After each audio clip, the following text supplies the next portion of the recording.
കഴിഞ്ഞ ദിവസം ഞാൻ എൻ്റെ പ്രിയപ്പെട്ടവർക്ക് വേണ്ടി ഒരു വീഡിയോ ഇട്ടിരുന്നു. അത് കണ്ണിൻ്റെയും ചെവിയുടെയും ആരോഗ്യത്തെ പറ്റിയിട്ടാണ്. അത് പ്രത്യേകിച്ച് പെരുന്നാളുകൾ, ഉത്സവങ്ങൾ ഇതൊക്കെ കണ്ട് ആഘോഷിച്ച് ചെണ്ടമേളവും പടക്കം പൊട്ടലും ഇതൊക്കെ കഴിഞ്ഞപ്പോൾ പലർക്കും ചെവിയുടെ പ്രശ്നങ്ങൾ വന്നു എന്നറിഞ്ഞപ്പോഴാണ് അതിട്ടത്. നല്ല റെസ്പോൺസ് കിട്ടി, പലരും വിളിച്ചു. എനിക്ക് പലരും ഇഷ്ടപ്പെട്ടവരെ അങ്ങനെ കോണ്ടാക്റ്റ് ചെയ്യാൻ പറ്റി. അപ്പോൾ അതിൻ്റെ വെളിച്ചത്തിൽ ഞാനിപ്പോൾ കാലികമായിട്ട് വളരെ പ്രധാനപ്പെട്ട ഒരു വിഷയത്തിലേക്കും കൂടി എല്ലാവർക്കും ഉപകാരപ്പെടട്ടെ എന്ന് കരുതിയിട്ട് ഞാനൊരു ചെറിയ വീഡിയോ നിങ്ങളുമായിട്ട് പങ്കുവയ്ക്കണം. അതായത് കോവിഡ് കഴിഞ്ഞതിന് ശേഷം നമ്മൾ ഹോസ്പിറ്റലുകളിൽ നമ്മൾ അവരുടെ റെക്കോർഡ്സ് പരിശോധിച്ചാൽ ഏറ്റവും കൂടുതൽ പ്രശ്നങ്ങളുള്ളത് നമ്മുടെ ലങ്സിനാണ്. അത് കോവിഡിൻ്റെ ഒരു ഇമ്പാക്റ്റ് കൂടി അതിൽ ഉണ്ട്. ശ്രദ്ധിക്കേണ്ട കുറേ കാര്യങ്ങളും അതും ഇതിൻ്റെ ഇടയ്ക്ക് പറയാം. ഈ ലങ്സിൻ്റെ ആരോഗ്യം നിലനിർത്തേണ്ടത് പരമപ്രാധാന്യം ഉള്ളൊരു കാര്യമാണ്. അപ്പോൾ അതിന് പറ്റണ പ്രാണായാമമാണ് അതിൽ വേണ്ടത്.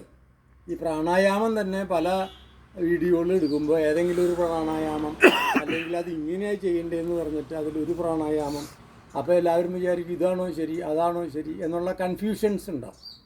ഞാൻ നിങ്ങളൊരു 10 മിനിറ്റ് ചിലവാക്കി കഴിഞ്ഞാൽ എല്ലാത്തരം പ്രാണായാമങ്ങളിൽ കൂടെ കടന്നു പോകാവുന്ന ആ പാക്കേജ് അതിനെ പറ്റിയിട്ട് കാണിച്ചു തരാം. നിങ്ങൾക്ക് ഉപകാരപ്പെടുമെന്ന് എനിക്കറിയാം. അപ്പോൾ നമ്മൾ ലങ്സിൻ്റെ ആരോഗ്യത്തെ പറ്റിയാണ് പറഞ്ഞത്. അത് തന്നെ നമുക്ക് ലങ്സിൻ്റെ പ്രാണായാമം, അതായത് വായു ഉള്ളിലേക്ക് എടുക്കുക, ഇൻഹെയിൽ, വായു പുറത്തേക്ക് വിടുക, എക്സെയിൽ. ഇതാണ്. അത് വിവിധ രീതികളുണ്ട്. അതിന് മുമ്പായിട്ട് തന്നെ നമുക്ക് ഈ നാസാരന്ധ്രങ്ങളൊക്കെ ശുദ്ധിയാക്കാൻ ചിലപ്പോൾ അല്പം കഫത്തിൻ്റെ തടസ്സങ്ങളൊക്കെ ഉണ്ടാവും. അത് ആദ്യം ചെയ്യണം. അതിന് കപാലഭാതി എന്ന് പറയും. അങ്ങനത്തെ ഒരു പ്രാണായാമമാണ് ചെയ്യുന്നത്. വേറെ ഒന്നുമില്ല. ആദ്യം തന്നെ ഇൻഹെയിൽ ചെയ്തിട്ട് ശക്തിയായിട്ട് എക്സെയിൽ ചെയ്യുക. അപ്പോൾ നമ്മുടെ മൂക്കും കാര്യങ്ങളുമൊക്കെ വൃത്തിയാവും. ആദ്യം നമ്മുടെ ഇതിന് വേറെ ഒരു പ്രാധാന്യം കൂടിയുണ്ട്. ഈ നാസാരാന്തരങ്ങൾ എപ്പോഴും ശുദ്ധിയായി ഇരുന്നാൽ നമുക്ക് ശ്വാസോച്ഛ്വാസവും, പ്രത്യേകിച്ച് കിടക്കുമ്പോൾ ചിലപ്പോൾ ചിലർക്ക് ഈ വശം ചെരിഞ്ഞ് കിടക്കുമ്പോൾ ആ മൂക്കടഞ്ഞിരിക്കും, ഈ അങ്ങേ വശം ചെരിഞ്ഞ് കിടക്കുമ്പോൾ ഈ മൂക്കടഞ്ഞിരിക്കും. അത് കാരണം രണ്ട് മൂക്കും നാസാരാന്തരങ്ങളും നമ്മുടെ ദ്വാരങ്ങൾ ഒപ്പം വർക്ക് ചെയ്യില്ല എന്നുള്ളത് നമ്മൾ മനസ്സിലാക്കിയിരിക്കണം. മാറി മാറിയാണ്. അത് നമുക്ക് വേണമെങ്കിൽ ചെക്ക് ചെയ്താൽ അറിയാം ഇപ്പോൾ ഏത് നാസാരാന്തരമാണ് വർക്ക് ചെയ്യണേ. കുറേ കഴിയുമ്പോൾ അത് മാറും. ഇട, പിങ്ങള എന്ന് പറഞ്ഞ 2 നാഡികളാണ് അതിൽ പോണത്. അത് രണ്ടും ഒന്ന് ചന്ദ്രനെ സ്വാധീനിക്കുന്നു, ഒന്ന് സൂര്യനെ സ്വാധീനിക്കുന്നു, ഒന്ന് തണുപ്പും ഒന്ന് ചൂടും ഒക്കെ ഉണ്ടാക്കാനാണ്. അപ്പോൾ ഇടതുവശത്തിൽ കൂടെ കുറേ നേരം ശ്വസിച്ചാൽ ശരീരം തണുക്കും, വലതുവശത്തിൽ കൂടെ ആകുമ്പോൾ ശരീരം ചൂടാകും. അപ്പോൾ ഉണർവും ഉന്മേഷവും വരാൻ കുറച്ച് നേരം വലതുവശത്തേക്ക് കൂടെയൊക്കെ ആവാം. അപ്പോൾ ഏതായാലും നമുക്ക് ഇത് ഒരു പാക്കേജായിട്ട് എന്താണ് കപാലഭാതി, അത് ആദ്യം ചെയ്യുക. ഞാൻ ചെയ്യുക, നിങ്ങൾ ശ്രദ്ധിക്കുക. ഇതാ ഈ വലത് കൈ, അതിൻ്റെ ചെറുവിരലും മോതിരവിരലും പൊക്കി പിടിക്കുക. എന്നിട്ട് തന്തവിരൽ കൊണ്ട് വലതേ വശത്തെ മൂക്കിൻ്റെ ദ്വാരം അടച്ചു പിടിക്കുക. എന്നിട്ട് ശ്വാസം ഉള്ളിലേക്ക് എടുത്തിട്ട് ശക്തിയായിട്ട് പല പ്രാവശ്യം പുറത്തേക്ക് വിടുക.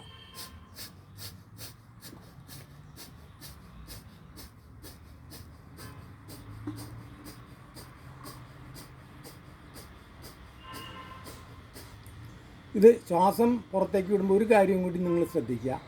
നമ്മൾ ശ്വസിക്കുമ്പോൾ നമ്മുടെ വയറിനെ ശ്രദ്ധിക്കണം. ശ്വാസം ഉള്ളിലേക്ക് എടുക്കുമ്പോൾ വയറ് വികസിക്കും, ശ്വാസം പുറത്തേക്ക് വിടുമ്പോൾ വയറ് ഉള്ളിലേക്ക് പോകും. പക്ഷെ പലരും അത് ശ്രദ്ധിക്കാത്തതുകൊണ്ട് വയറിനൊന്നും ഒരു അനക്കം ഉണ്ടാവില്ല. അതുകൊണ്ട് തന്നെ ശ്വാസോച്ഛ്വാസം വേണ്ട തരത്തിൽ ആരോഗ്യകരമായിട്ട് തോന്നില്ല. അപ്പോൾ ഇതെവിടെ കൈ വെച്ചാൽ നിങ്ങൾക്കറിയാം. നമ്മൾ പുറത്തേക്ക്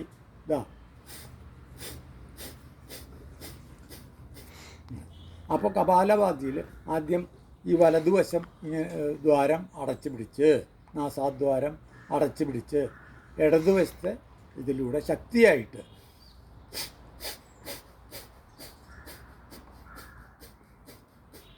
ഇതൊരു 10 പ്രാവശ്യം കഴിഞ്ഞാൽ ഇനി ഈ 2 വിരൽ, ചെറുവിരലും മോതിരവിരലും കൊണ്ട് ഇടതുവശത്തെ ദ്വാരം, നാസാദ്വാരം അടച്ചു പിടിച്ചിട്ട് ഇതേമാതിരി തന്നെ ശ്വാസം ഉള്ളിലേക്ക് എടുത്ത് ശക്തിയായിട്ട് പുറത്തേക്ക് വിടുക. പല പ്രാവശ്യം, 10 പ്രാവശ്യമെങ്കിലും.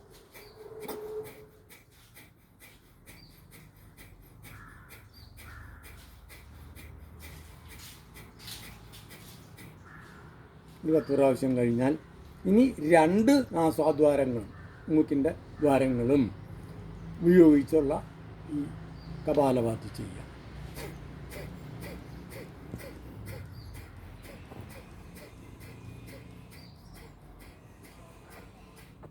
ഇത് കഴിയുമ്പോൾ മൂക്കിന് എവിടെയെങ്കിലുമൊക്കെ തടസ്സമൊക്കെ ഉണ്ടെങ്കിൽ കുറച്ച് മൂക്കളെയൊക്കെ പോവും.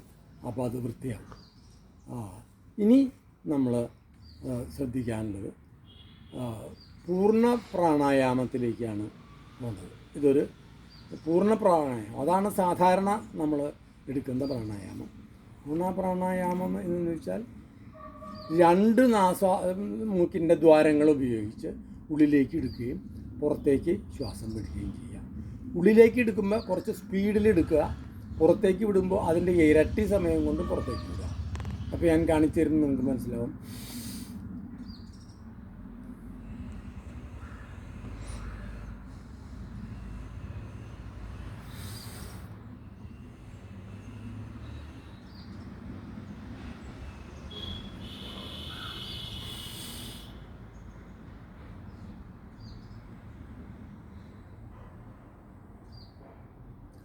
ഇങ്ങനെ ഒരു 10 പ്രാവശ്യം ചെയ്യുക. അപ്പോൾ പൂർണ്ണ പ്രാണായാമമായി. ഇനി അത് കഴിഞ്ഞാൽ നിങ്ങൾക്കൊരു കാര്യം ചെയ്യാം. ഈ മൂക്ക് രണ്ടും പ്രത്യേകിച്ച് കിടക്കണേലേക്ക് മുമ്പ് നമ്മൾ ചെയ്താൽ 2 നാസാധനങ്ങൾ അതിൻ്റെ എഫിഷ്യൻസി കൂടും. അപ്പോൾ ഈ വശം ചരിഞ്ഞ് കിടന്നാലും ആ വശം ചരിഞ്ഞ് കിടന്നാലും മറ്റേ ശ്വസിക്കാൻ ബുദ്ധിമുട്ടുണ്ടാവില്ല. അത് എങ്ങനെയാണെന്ന് വെച്ചാൽ നമ്മൾ നേരത്തെ പറഞ്ഞ മാതിരി കൈയുടെ വിരൽ ഇങ്ങനെ തന്നെ പിടിച്ചിട്ട് തന്തവിരൽ കൊണ്ട് ഇത് അടയ്ക്കുക. എന്നിട്ട് ഇടത് ദ്വാരത്തിൽ കൂടെ, നാസാദ്വാരത്തിൽ കൂടെ ശ്വാസം ഉള്ളിലേക്ക് എടുക്കുക, വലതിൽ കൂടെ പുറത്തേക്ക് വിടുക. വീണ്ടും അത് റിപ്പീറ്റ് ചെയ്യുക. വലത് അടച്ച് ഇടതിൽ കൂടെ തന്നെ ശ്വസിക്കുക.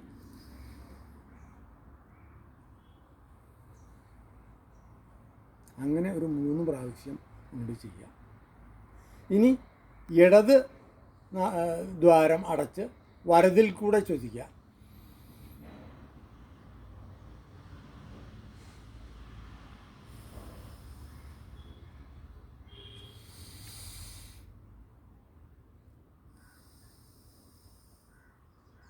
അങ്ങനെ ഒരു 3 പ്രാവശ്യം ചെയ്യാം. അത് കഴിഞ്ഞാൽ നിങ്ങളൊരു കാര്യം ചെയ്യുക. നമ്മൾ പ്രത്യേകിച്ച് ഇപ്പോൾ രോഗികളെ സന്ദർശിക്കുക, തിരക്കുള്ള സ്ഥലങ്ങളിലൊക്കെ പോയി വരിക, വീട്ടിലേക്ക് വരിക. അപ്പോൾ ഒരു ദേഹശുദ്ധിയൊക്കെ വരുത്തിയിട്ട് നമ്മുടെ ലങ്സിൽ എന്തെങ്കിലുമൊക്കെ കയറിയിട്ടുണ്ടെങ്കിൽ, രോഗാണുക്കളോ എന്തെങ്കിലുമൊക്കെ കയറിയിട്ടുണ്ടെങ്കിൽ അതിനെ കളയാൻ ചെയ്യുക. എന്ന് വെച്ചാൽ നമ്മൾ ഇൻഹെയിൽ ചെയ്യുമ്പോൾ മൂക്കുകൊണ്ട് 2 മൂക്കും ഉപയോഗിച്ച് ഇൻഹെയിൽ ചെയ്യുക, ശ്വസിക്കുക. ഇതാ ഞാൻ കാണിച്ചു തരാം. ആ ശ്വസിക്കുന്നതോടുകൂടി നമ്മുടെ കരങ്ങൾ മുകളിലേക്ക് കൊണ്ടുപോകണം, ഒരു സ്തൂപ രൂപത്തിൽ. ഞാൻ കാണിച്ചു തരാം.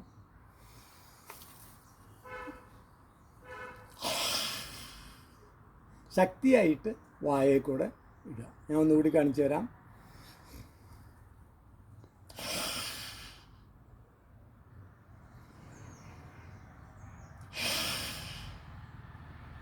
ഇങ്ങനെ ഒരു 5 പ്രാവശ്യം നമ്മൾ ചെയ്യാം. അത് കഴിഞ്ഞാൽ ഇനി വേനൽക്കാലം ചൂട് തുടങ്ങിക്കഴിഞ്ഞു. അപ്പോൾ ശരീരത്തിൻ്റെ ഊഷ്മാവ് താഴേക്ക് കൊണ്ടുവരാൻ ശീതളി പ്രാണായാമം എന്നൊരു പരിപാടിയുണ്ട്. ശരീരത്തെ തണുപ്പിക്കുക. അതെങ്ങനെയാണെന്ന് വെച്ചാൽ നമ്മൾ 2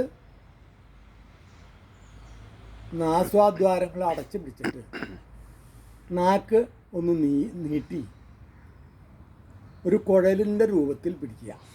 എന്നിട്ട് അതിൽ കൂടെ ശ്വാസം ഉള്ളിലേക്ക് എടുക്കുകയും മൂക്കിൽ കൂടെ പുറത്തേക്ക് വിടുകയും ചെയ്യുക. ഞാൻ കാണിച്ചു തരാം. 2 തന്തവിരലും ഈ ചെറുവിരലും ഇത് ഉപയോഗിച്ച് രണ്ടും അടയ്ക്കുക.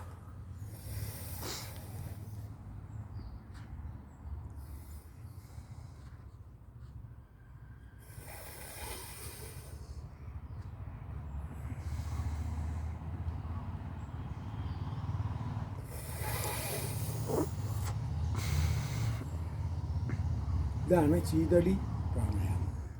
ഇത് ചെയ്താൽ പ്രത്യേകിച്ച് വേനൽക്കാലത്ത് നിങ്ങൾ അത് ചെയ്യേണ്ട സമയം എപ്പോഴാണ്? പ്രഭാതത്തിൽ തന്നെ ചെയ്താൽ വളരെ നല്ലത്. പിന്നെ ഇത് ചെയ്യുമ്പോൾ 1-2 കാര്യങ്ങളും കൂടി ശ്രദ്ധിക്കണം. ഇതെന്നല്ല, എല്ലാ പ്രാണായാമം ചെയ്യുമ്പോഴും നമ്മുടെ നടു നീർന്നിരിക്കണം, സ്ട്രെയിറ്റായിട്ട് 90 ഡിഗ്രിയിൽ ചേർന്നിരിക്കണം. പിന്നെ അടച്ചിട്ട മുറികളിലല്ല ചെയ്യേണ്ടത്. ഇനി പിന്നെ ഫാനിട്ട് അതിൻ്റെ അടിയിലിരുന്ന് ചെയ്യരുത്. ഇനി കഴിയുന്നതും തുറന്ന സ്ഥലത്ത് ആണെങ്കിൽ കൂടുതൽ മനസ്സിനും നല്ലതാണ് തുറന്ന സ്ഥലം ഇരുന്ന് ചെയ്യണത്. അപ്പോൾ അത് ശ്രദ്ധിക്കുക. 1 നീർന്നിരിക്കുക, 2 ഫാനിട്ട് ചെയ്യരുത്. പിന്നെ 3-ാമത്തെ കാര്യം, നമ്മൾ കഴിയുന്നതും തുറസായ സ്ഥലങ്ങളിലിരുന്ന് ചെയ്യുക. അത് പറ്റിയില്ലെങ്കിൽ എല്ലാ ജനലും വാതിലും ഒക്കെ തുറന്നിട്ടിട്ടുള്ള മുറിയിൽ ഇരുന്ന് ചെയ്യാൻ നമുക്ക് കുഴപ്പമൊന്നുമില്ല. ഇനി ഒരു പ്രാണായാമം കൂടി ഞാൻ കാണിച്ചു തരാം. അനുലോമ വിലോമ പ്രാണായാമം എന്ന് പറയും. കുഴപ്പമൊന്നുമില്ല. അനുലോമ ഒരു മൂക്കിൽ കൂടെ വലിച്ച് മറ്റ് മൂക്കിൽ കൂടെ മറ്റു ദ്വാരത്തിൽ കൂടെ വിടുക. പിന്നെ ഈ ദ്വാരത്തിൽ കൂടെ വലിച്ച് മറ്റു ദ്വാരത്തിൽ കൂടെ. തുടങ്ങിയപ്പോൾ നമ്മൾ ഒന്ന് എടുക്കണോ, ഒന്ന് കേൾക്കാൻ പറ്റുമോ എവിടെ തുടങ്ങിയത്? അപ്പോൾ സ്റ്റാർട്ട് ചെയ്യാം. അപ്പോൾ അനുലോമ വിലോമ എന്ന് പറഞ്ഞാൽ ഒരു മൂക്കിൽ കൂടെ എടുത്ത് മറ്റു മൂക്കിൽ കൂടെ വിടുക. പിന്നെ മറ്റു മൂക്കിൽ കൂടെ എടുത്ത് ഈ മൂക്കിൽ കൂടെ വിടുക, ഈ ദ്വാരത്തിൽ കൂടെ വിടുക. നമ്മൾ തുടക്കം ചെയ്ത് ഒരു ദ്വാരത്തിൽ കൂടെ വലിച്ച് മറ്റു ദ്വാരത്തിൽ കൂടെ വിട്ട് അതേ ദ്വാരത്തിൽ കൂടെ വീണ്ടും വലിക്കുകയാണ് ചെയ്തത്, മൂക്കൊക്കെ ശരിയാക്കാൻ. ഇപ്പോൾ അനുലോമ വിലോമ ഒരു ദ്വാരത്തിൽ കൂടെ വലിച്ച് മറ്റേ ദ്വാരത്തിൽ കൂടെ വിട്ട് വീണ്ടും മറ്റു ദ്വാരത്തിൽ കൂടെ വലിച്ച് ഈ ദ്വാരത്തിൽ കൂടെ, അങ്ങനെ ഓൾട്ടർനേറ്റ് ആയിട്ടുള്ള ദ്വാരങ്ങളിൽ ഉപയോഗിച്ച് ഞാൻ കാണിച്ചു തരാം. ഇതുപോലെ തന്നെ വിരൽ, ചൂണ്ടുവിരലും നടുവിരലും മടക്കി പിടിക്കുക, ചെറുവിരലും മോതിരവിരലും നീർത്തി പിടിക്കുക, തന്തവിരലും നീർത്തി പിടിക്കുക. തന്തവിരൽ കൊണ്ട് വലത് ദ്വാരം അടയ്ക്കുക, ഇടത് ദ്വാരത്തിൽ കൂടെ കുറച്ച് സ്പീഡിൽ നമ്മൾ ഉള്ളിലേക്ക് ശ്വാസം വലിച്ച് എടുക്കുക. അത് കഴിഞ്ഞാൽ വലത് ഞാൻ കാണിച്ചു തരാം. വലത് ദ്വാരത്തിൽ കൂടെ വിടണം. അപ്പോൾ ആദ്യം തന്നെ വയറിൻ്റെ കാര്യം ശ്രദ്ധിക്കുക, നടു നീർന്നിരിപ്പുണ്ടോ എന്നുള്ള കാര്യവും ശ്രദ്ധിക്കുക. ഇതാ ഞാൻ തന്തവിരൽ കൊണ്ട് ഈ വലത് ദ്വാരം അടയ്ക്കുകയാണ്, ഇടതിൽ കൂടെ വലിക്കുകയാണ്.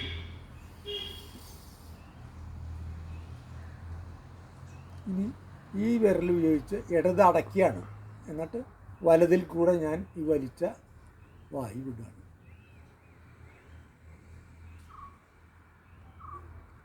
വലിച്ച് എടുത്തതിൻ്റെ ഇരട്ടി സമയം കൊണ്ടാണ് വായു പുറത്തേക്ക് വിടേണ്ടത്.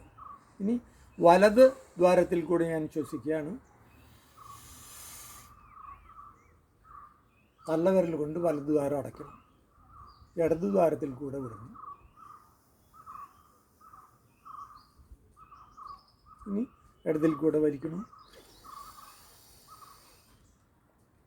ഇടത് അടയ്ക്കണം, വലതിൽ കൂടെ വിടണം.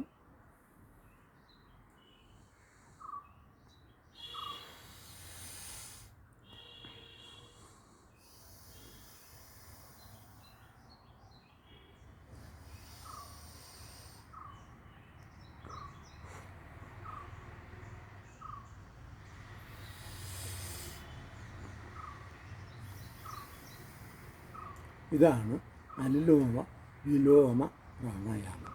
അപ്പോൾ ഇതൊരു പാക്കേജായിട്ട് നിങ്ങൾ ദിവസവും ശ്രദ്ധിച്ചു കഴിഞ്ഞാൽ നിങ്ങൾക്ക് നമ്മുടെ ലങ്സ്, ശ്വാസകോശത്തിൻ്റെ ആരോഗ്യം നിലനിർത്താൻ പറ്റും. ഈ അങ്ങനെ വരുന്ന അസുഖങ്ങൾ, പ്രത്യേകിച്ച് ഇപ്പോൾ ന്യൂമോണിയയൊക്കെ ഇത് കൊണ്ട് ഹോസ്പിറ്റലുകളിൽ ചെല്ലുമ്പോൾ ഉടനെ ന്യൂമോണിയ ചെക്ക് ചെയ്യാൻ പറയും. പലർക്കും അത് കുഴപ്പത്തിലേക്ക് കിടന്നിട്ടില്ല, അതുകൊണ്ട് മരുന്ന് കൊടുക്കും. ചിലർക്ക് കുഴപ്പത്തിലേക്ക് കിടന്നിട്ടുണ്ടാവും, ICUയിൽ കിടക്കേണ്ടി വരും. അതൊക്കെ ധാരാളം ഉണ്ടെന്ന് എനിക്ക് നേരിട്ട് അനുഭവമുള്ളതാണ്. പലരും അപകടത്തിൽ, ഇനിയിപ്പോൾ നിങ്ങൾ കുട്ടികളെയൊക്കെ കാണാൻ വിമാനത്തിലൊക്കെ കയറി പോണ കാലഘട്ടങ്ങളാണ് നമ്മളെ, പ്രത്യേകിച്ച് ഈ പ്രായത്തിലുള്ളവരൊക്കെ. വിമാനത്തിലെ എയർ വളരെ കണ്ടെയ്ൻഡാണ്. അപ്പോൾ അവിടെ നിന്നൊക്കെ ഇത് കിട്ടാൻ സാധ്യതകൾ ധാരാളമാണ്.